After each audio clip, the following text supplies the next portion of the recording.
সফর শেষে দেশে ফিরেছেন প্রধানমন্ত্রী শেখ হাসিনা চীনের প্রধানমন্ত্রী লি কিয়াংয়ের আমন্ত্রণে সে দেশে 3 দিনের দ্বিপাক্ষিক সফর শেষে বেজিং থেকে ঢাকায় ফিরেছেন। প্রধানমন্ত্রী ও তার সফর সঙ্গীদের বহনকারী বিমান বাংলাদেশ এয়ারলাইন্সের বিশেষ ফ্লাইট বুধবার দিবাগত রাত 12:30টায় ঢাকার হযরত শাহজালাল আন্তর্জাতিক বিমানবন্দরে অবতরণ করে।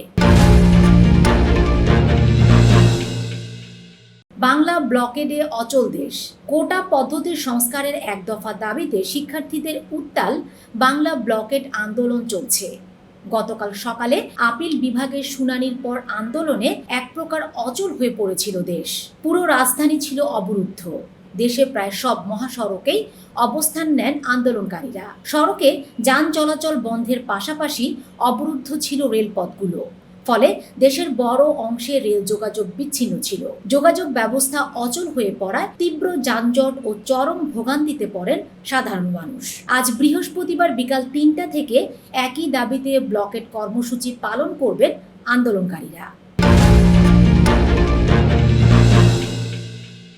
সমমনা দলের সঙ্গে বিএনপির বৈঠক আজ।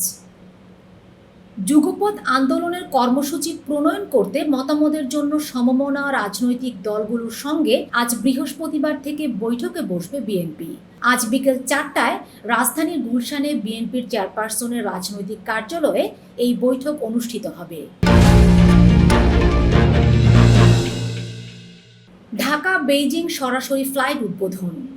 ঢাকা বেইজিং সরাসরি ফ্লাইট উদ্বোধন করেছেন বেসামরিক বিমান পরিবহন ও পর্যটন মন্ত্রী মোহাম্মদ ফারুক খান। বুধবার হযরত শাহজালাল আন্তর্জাতিক বিমানবন্দরে এয়ার চায়না ঢাকা বেইজিং ঢাকার রুটে সরাসরি ফ্লাইট উদ্বোধন করেন তিনি। উরুগুয়ের বিদায়, কোপার ফাইনালে আর্জেন্টিনার সামনে কলম্বিয়া। উন্মাদনা, উত্তেজনা, রুদ্ধশ্বাস, লড়াই, শরীরী আক্রমণ কি ছিল না উরুগুয়ে কলম্বিয়ার ম্যাচে? সব ছাপিয়ে জয়টা হলো 10 টনের কলম্বিয়ার। কোপা আমেরিকার দ্বিতীয় সেমিফাইনালে উরুগুয়েকে 1-0 গোলে হারিয়ে ফাইনালে চলে গেল তারা। শিরোপার লড়াইয়ে তাদের প্রতিপক্ষ আর্জেন্টিনা। ইসরায়েলের সঙ্গে যুদ্ধে হিজবুল্লাহর কোনো ভয় নেই নাসরুল্লাহ। ইসরায়েলের সাথে সংঘাতে জড়াতে হিজবুল্লাহর কোনো ভয় নেই। লেবাননের সশস্ত্র গোষ্ঠীর প্রধান হাসান নাসরুল্লাহ এই ঘোষণা দিয়েছেন। হিজবুল্লাহ মহাসচিব লেবাননে ইসরায়েলের সম্ভাব্য সব আক্রমণের শক্তিশালী প্রতিশোধ নেয়ার প্রতিশ্রুতিও ব্যক্ত করেছেন।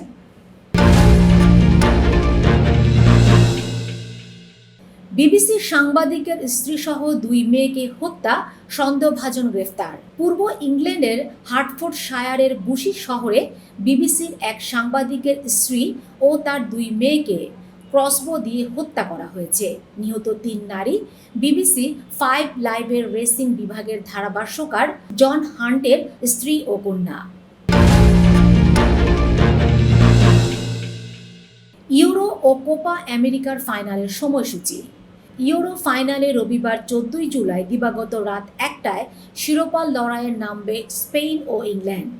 জার্মানির বার্লিনের অলিম্পিয়া স্টাডন স্টেডিয়ামে মুখোমুখি হবে ইউরোপের সেরা 2 দল। এদিকে কোপা আমেরিকার দ্বিতীয় সেমিফাইনালে উরুগুয়েকে হারিয়ে 23 বছর পর ফাইনালে পা রেখেছে কলম্বিয়া। শিরোপার মঞ্চে তাদের প্রতিপক্ষ ডিফেন্ডিং চ্যাম্পিয়ন আর্জেন্টিনা। সোমবার 15 জুলাই ভোর 6টায় যুক্তরাষ্ট্রের হার্ড রক স্টেডিয়ামে শিরোপার লড়াইয়ে নামবে 2 দল। যুক্তরাষ্ট্রের নির্বাচনী দৌড় থেকে প্রেসিডেন্ট জো বাইডেনকে সরে যাওয়ার আহ্বান জানিয়েছেন তার সবচেয়ে বড় সমর্থকদের একজন এবং ডেমোক্রেটিক দলের শীর্ষ অর্থ সংগ্রাহক জর্জ ক্লুনি।